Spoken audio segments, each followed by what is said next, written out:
Առաջին լրատվականը շարունակում է աշխատանքը, տաղավարում Արթուր Աղաբեկյանն է, բարև ձեզ, հյուրընկալել եմ Պահպանողական կուսակցության ղեկավար Միքայել Հայրապետյանին, պարոն Հայրապետյան, բարև ձեզ, շնորհակալ եմ մեր հրավերն ընդունելու համար։ Շնորհակալ եմ հրավիրելու համար։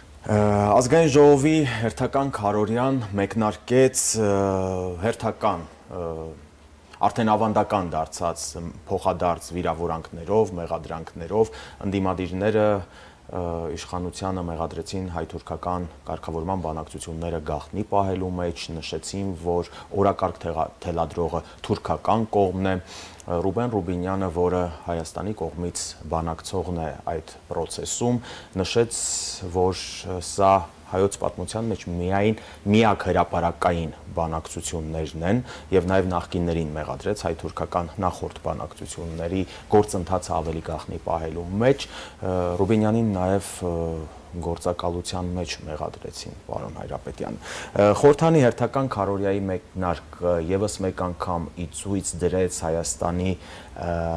քաղաքական դաշտի ամլությունը, համեցեք։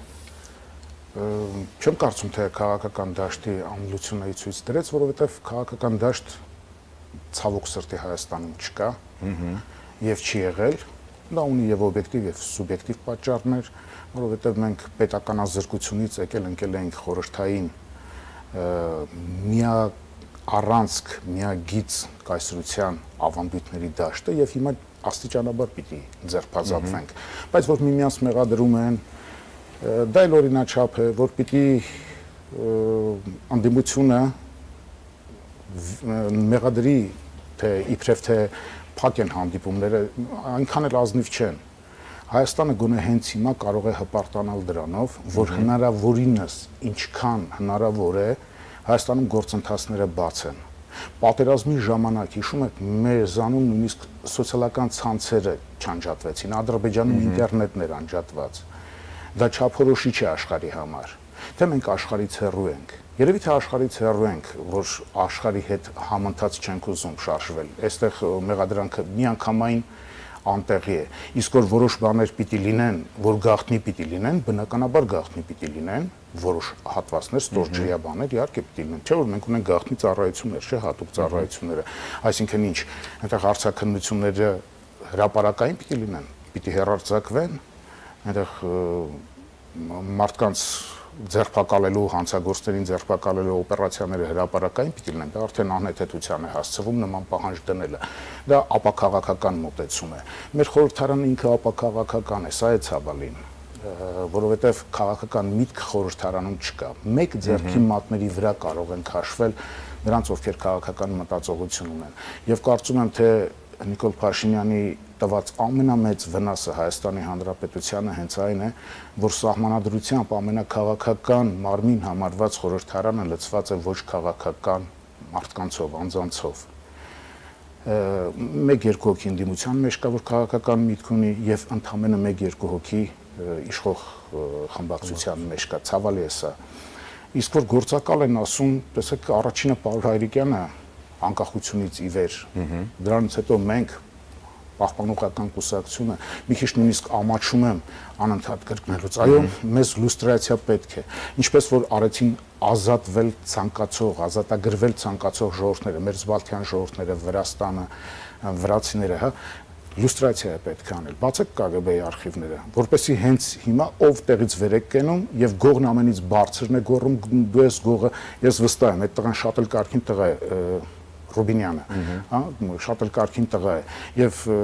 մի հատված Facebook-ում տեսա, որ նյարդեր տեղ էին տվել, հա, դուրս եկավ, շատ էլ իզուր որ տեղ էին տվել, բայց չեկիստներն այդպես պիտի վարվեն, բայց ինչ պիտի անեն, բայց ԿԳԲ-ի ագենտները ուրիշներին պիտի ասեն։ Դրա համար, եթե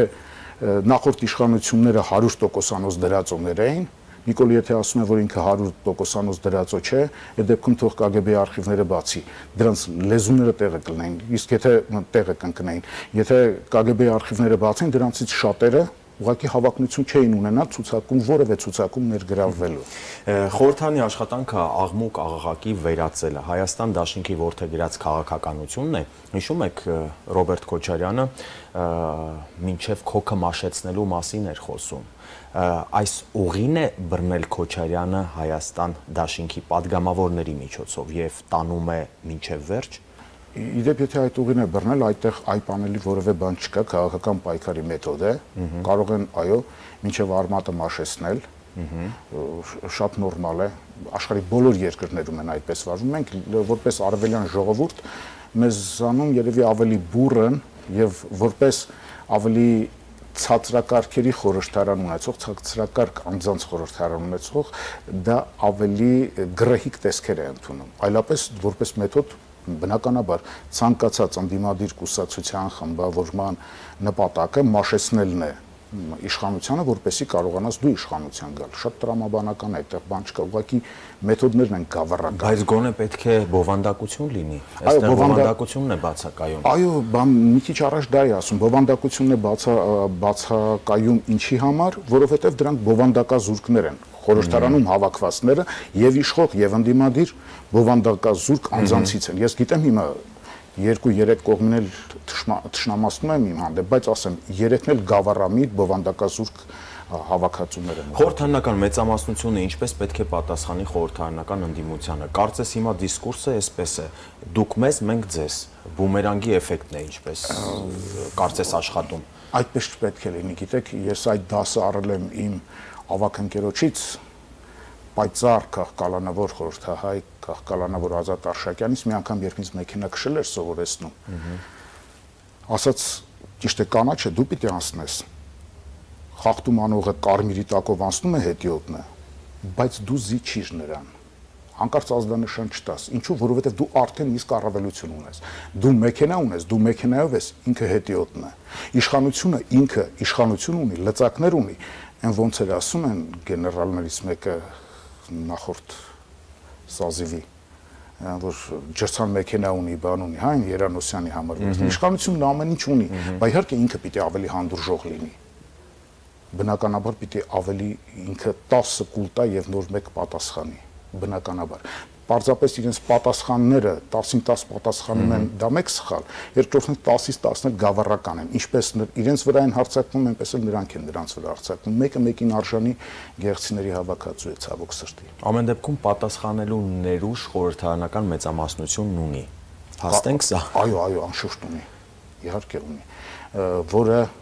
շատ վատ է կիրառում, ցավոք սրտի շատ վատ է կիրառում։ Իսկ եթե խորհրդարանական ընդդիմության նպատակը մարտավարությունը ազգային ժողովի աշխատանքը սաբոտաժի ենթարկելն է, իրավիճակի սրացում, աղմուկ աղաղակ բարձրացնելը, ապա իշխանությունը այլ կերպ պետք է պատասխանի նրանց։ Այո, իշխանությունն այլ կերպ պետք է պատասխանի։ Ինչպես նշեցիք մի քանի անգամ չափի, հետո նոր ձևի։ Այո, իշխանությունը շատ լծակներ ունի պատասխանելու համար, մանավանդ որ քարոզչական միջոցների մի զգալի հատված իրենց ձեռքին է, նայում ենք որևէ բանով չի տարբերվում, ասենք էլ նույն Պետրոս Ղազարյաններն են, էլի, հասկանում եք, մակարդակ չկա Հայաստանում, սա ցավալ է, ուղղակի ողբերգական է։ Ուղղակի այստեղ մի ուրիշ շերտ էլ կա, մենք այդ շերտին ուշադրություն չենք դարձնում։ Տեսեք, ասում էինք իրար լրտեսներ են ասում, բան են անում, չէ՞, վիրավորում են, հիմա պատասխանեն, ինչպես պատասխանեն կամ չպատասխանեն, իհարկե որ ընդդիմությունն ամեն ինչ պիտի անի թույլատնելու իշխանությանը, որպեսզի ինքը գրավի, դա շատ օրինաչափ է, բայց ստանդարտ վիճակների համար, ստանդարտ երկրների համար մենք հենց հիմա նախապատերազմական վիճակում ենք, ամբողջ մոլորակն է նախապատերազմական վիճակում։ Եթե մենք մի փոքր խելք ունենայինք, կնայենք մի քիչ անցյալին, կտեսնենք առաջին համաշխարհային պատերազմից առաջ եղավ Բալկանյան պատերազմները, որոնց ասացին փոքրիկ համաշխարհային պատերազմ, նախապատերազմ, դրան էլ նախորդել էր, նախապատրաստել էր Բալկանյան պատերազմը, անգլո-բուրական պատերազմը, դա եղավ մեր Արցախյան պատերազմն էր, դա Աստված որ մենք դրանով պրծած լինենք, իսկ որ մենք էլ հիմա շատ ուժեղ ծեծ ենք կերել, հայտարարակ պարտություն ենք կրել 20 թվականին, բնական է, որ շատ մարդկային է, շատ հոգեբանական է, որ այդ մեղքի բեռան տակ չենք կարողանում, մենք ճկռել ենք, չենք կարողանում ողնաշարներս ուղենք եւ ինքնապահպանման բնազդը մարդ օրգանիզմի, ազգ օրգանիզմի ինքնապահպանման բնազդը հրահանգում է ինքնապաշտպանությունից ելնելով, որպեսզի մեղավորներ գտնեն եւ յուրաքանչյուրը մյուսի մեջ մեղավոր է գտնում, մեկ ուժը մյուսի մեջ է մեղավոր գտնում, այդպես միշտ է եղել։ Անհիշելի ժամանակներում հрьяաները նույնիսկ սարքել էին հին կտակարանում խավության նոխաս, հա, մի հատ այծ են տարին մեկ անգամ բռնում, ձեռքները դնում էին վրան, բաց էին թողնում անապատ, որպեսզի մեղքն իրենցից դուրս գա, որովհետև եթե բանական մարդիկ են այդ մեղքի բեռան տակ չեն կարող ապրել։ Ամերիկացիները, հա, յուրաքանչյուր իրեն հարգող քաղաքացի ամերիկացի իր փաստաբան պիտի ունենա եւ հոգեբան պիտի ունենա։ Այսինքն քավության նոխազից մինչեւ հոգեբանի ինստիտուտ եկավ հասավ այս խնդիրը։ Մենք չունենք դա։ Չկան որևէ ինստիտուտ չի գործում։ Այդ ինստիտուտի դերն իր վրա պիտի վերցնի։ Կամ աշխատանքը արդյունավետ չէ միգուցե, եթե գործող ինստիտուտներ ունենք։ Գործող ինստիտուտները քայլող մտքի տեր մարդիկ, ուսյալ մարդիկ են, դուք եք գործող ինստիտուտը, ես եմ գործող ինստիտուտը։ Եթե մենք վատ ենք մեր գործնանում եւ չենք կարողանում շանթարգելի այդ պարտման ֆունկցիան մեզ վրա վերցնել, ուրեմն մեղավորը մենք ենք։ Մենք ենք, որ չենք կարողանում այդ ատելությունները բեկել մեր մեջ եւ մեր միջից սեր արտահանել։ Չի ստացվում, դրա համար խորը ատելություն կա։ Դրա համար ինչ ասես կասեն իրար։ Հնուցել եղել է, թող բացեն գրքերը կարդան։ Էլի Պապ Թագավորին եկեղեցին չէր սիրում, այն ժամանակվանից մինչև այսօր մնացել է, ասում էր ագենտ է, հա, բյուզանդական ագենտ է, եւ ասում էին բանը գոմիկը։ Ճիշտ նույն բանը ինչ որ հիմա են ասում, ով ում չի սիրում, այդ երկու բանն են, պլանն են գցում իրար գրպան, աղանդավոր է կամ գոմիկ է։ Դե հիմա խեղճ արի ճեղի մեջտեղից, որ ոչ դու աղանդավոր ես, ոչ գոմիկ ես, նորմալ մարդ ես, պարզապես իրենցից չես, եթե իրենցից չես, իրենց պես չես մտածում, ուրեմն թշնամի ես։ Մենք այս թշնամանքի մթնոլորտը պիտի կարողանանք ջարդել, ով պիտի ջարդի, ժողովուրդը մեղավոր չէ, մեր ժողովուրդը շատ ավելի լավն է, հրաշք ժողովուրդ ունենք, այդ ատելության դոզան եթե փողոցներում 1% է, ապա վերևներում 99% է, հասկանում եք, մեր ժողովուրդը փոխանակ նրանցից սովորել, եթե հանկարծ մեր ժողովուրդը ողնուղեղով չզգար եւ իր վերնախավին հետևեր, հիմա Հայաստանում քաոս կլիներ, եթե նպատակը ասում եք Հայաստան դաշինք է, եթե նպատակը քաոս սարքելն է, դա տիեզերական հանցանք են գործում, մեծ Աստծո առաջ հանցանք են գործում։ Եթե իշխանությունը գրավելն է, բրավո, թող փորձեն եւ գրավեն, հրաշալի կլինի։ Պարզապես ատելության սերմնացաններ չի կարելի լինել։ Դուք պատմական օրինակներ բերեցիք, պարոն Հայրապետյան, թերևս ոչ մի հանրություն այդքան չի ասում կամ լսում պատմությունից դասեր քաղելու անհրաժեշտության մասին, որքան մենք հայերս, բայց ինչու չենք պատմությունից դասեր քաղում։ Միգուցե չենք հասկանում, թե ինչ պետք է քաղենք, որպեսզի կարողանանք համարժեք պատասխանել, թե ներքին, թե արտաքին մարտահրավերներին։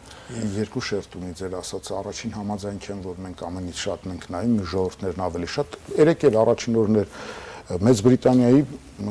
պաշտպանության նախարարը պատմություններ վկայակոչում, որ Պուտինը պատմությունը չգիտեր, պատմական օրինակներով էր ներկա իրենց քաղաքականությունը փորձում արդարացնել։ Հակոբ Պարոնյանն ասում է ինչ է պատմությունը, ինչի անցյալը, հետևդ նայել, առջևդ տեսնել։ Եթե մենք անցյալ չունենք, դուրս պրծուկ ենք, այդ ուրիշ բան։ Բայց ով որ ծնողներ ունի,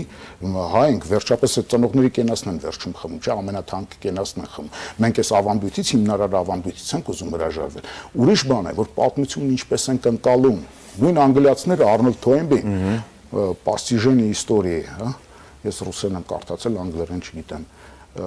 պատմության տիրապետումը կամ չգիտեմ, հա, ոնց կարելի է թարգմանել։ Այնտեղ ասում են պատմության ընկալումը պետք է փոխել։ Ինչպիսին է մեր պատմության ընկալումը։ Եթե հայ դպրոցականին մենք թվեր ենք տալիս, պատմությունը սարքել են կանոնների ու թվերի մի հատ մեծ աղբանոց։ Եթե մի թիվ պիտի իմանա, կարող ամբողջ պատմությունն իմանալ ընդամենը մեկ թիվ իմանալով, թե երբ է մեր տարրերը ստեղծվել։ Հա, մեր մեծագույնը այնա ծայրահեղ դեպքում մեկ էլ երբ ենք քրիստոնեությունն ընդունել, մնացածը պատմության տրամաբանության շուրջ պիտի լինի։ Ինչու մենք քրիստոնեություն ընդունեցինք, ինչու էին մեզ պետք տառերը, ինչ եղավ, որ ավարայր եղավ, ինչու ավարայրից հետո այլևս մեր ողնաշարը չշտկվեց մինչև վերջ, այս KGB-ի ագենտներ իրար ասել է, հա, Թուրքիա ագենտ իրար ասել է, մնաց։ Այսինքն մենք նաև կարևորը անկարևորից չենք կարողանում զանազանել։ Ապրեք, խնդիրը հենց դա է, որ մենք չենք կարողանում դասել։ Նույնիսկ գողական աշխարհում դա կա, չէ՞, քրեական աշխարհում, որը որից հետո է։ Մենք այդ որը որից հետո չգիտենք։ Մենք մեկը մյուսի հետ ենք խառնում։ Սոսկալի է սա մեր չգիտեմ որ պահից է գալիս, երբ եղավ հայոց պատմության մեջ, մեր էթնոհոգեբանության մեջ այդ բեկումը, բայց ինչ որ պահի մենք բեկվել ենք, ծառվել ենք եւ մինչեւ հիմա չի ստացվում շտկվել։ Ովքեր էլ որ շիտակ բաներ արել են պատմության ընթացքում, հալածվել են եւ շատ հետո գնահատվել, շատ հետո գնահատվել։ Լուսահոգի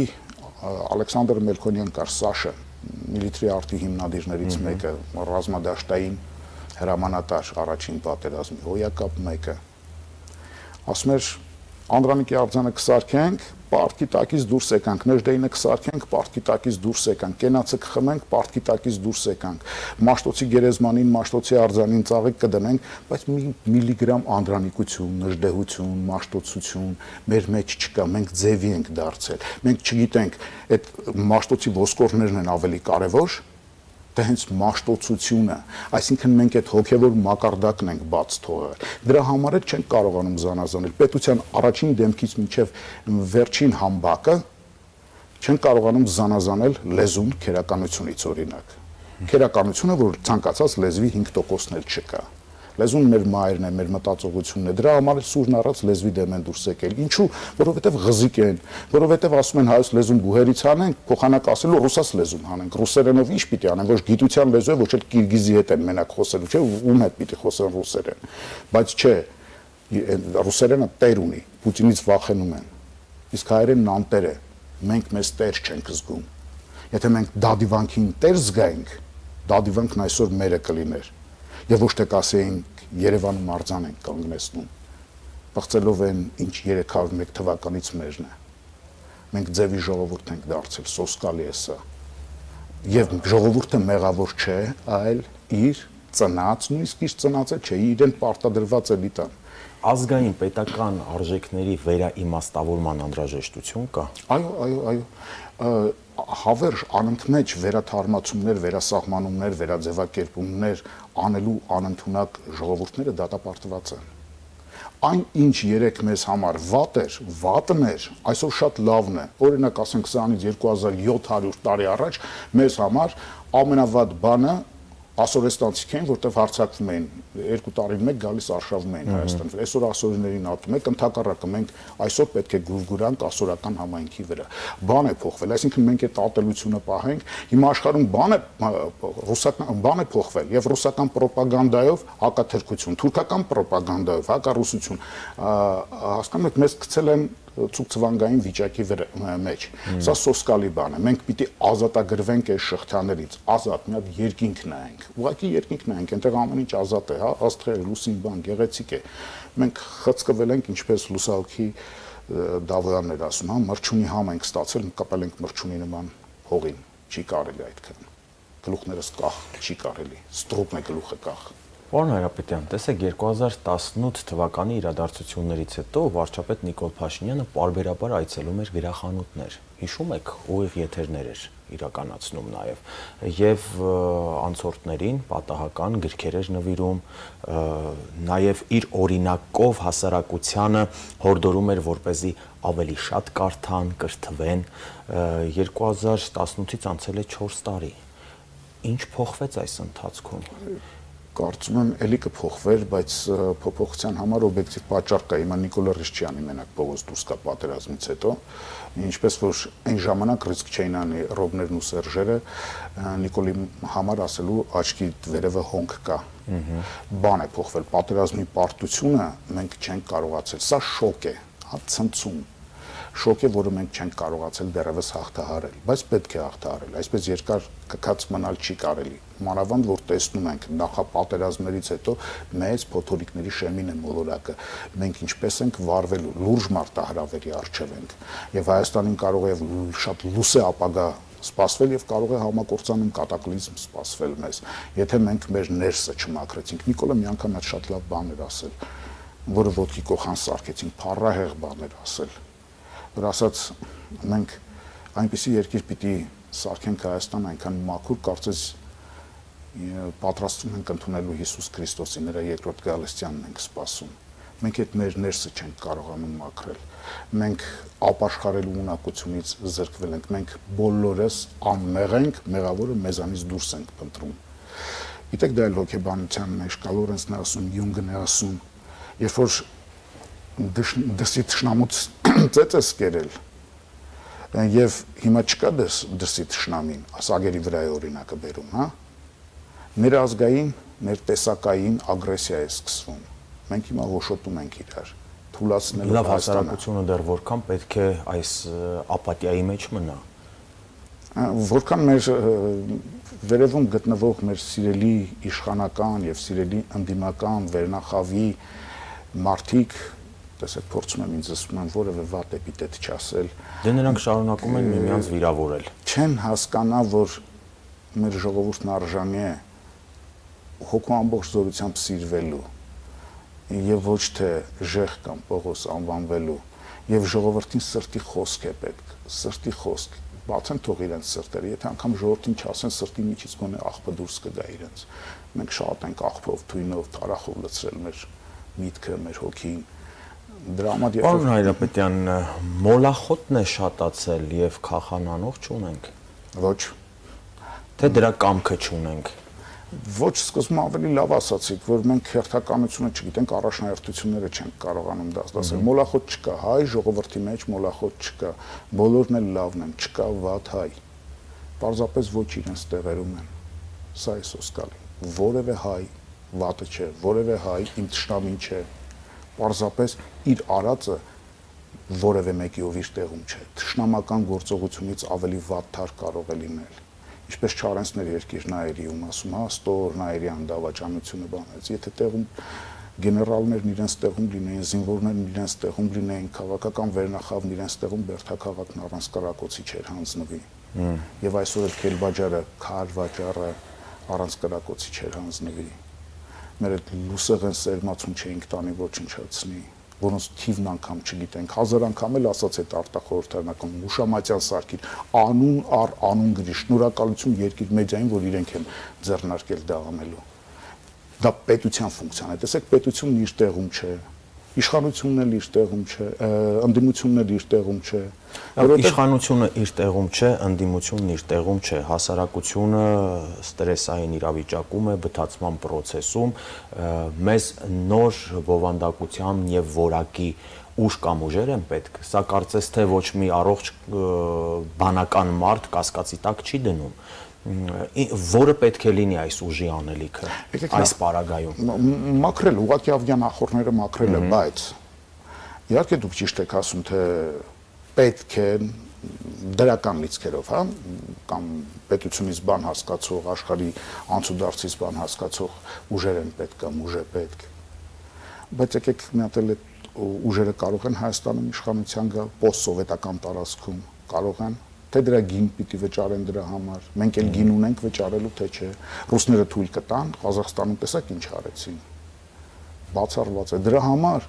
հույսելի մնացել են այսօրվա իշխանությունն, այսօրվա ընդդիմությունը, նրանց պիտի իմ խնդրանքը, չգիտեմ, ինձ նմանների խնդրանքը ուղղեմ,